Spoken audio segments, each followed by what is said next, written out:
kinausap na si Pangulong Duterte ng mga military officer, active and retired, na gusto na daw nilang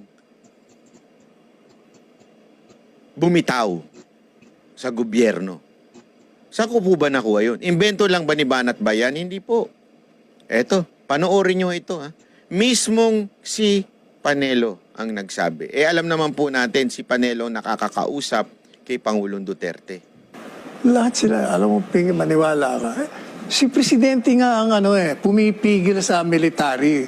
Ayaw niya ng coup. Ang dami na lumapit sa kanya. Ayaw ko ng bloodshed.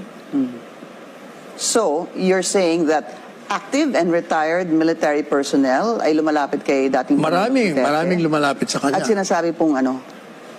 O edi, ano pa? Ano po? O edi, mag-take over sila. Oh. Ayan, malinaw na malinaw. Mas malinaw pa sa malinaw.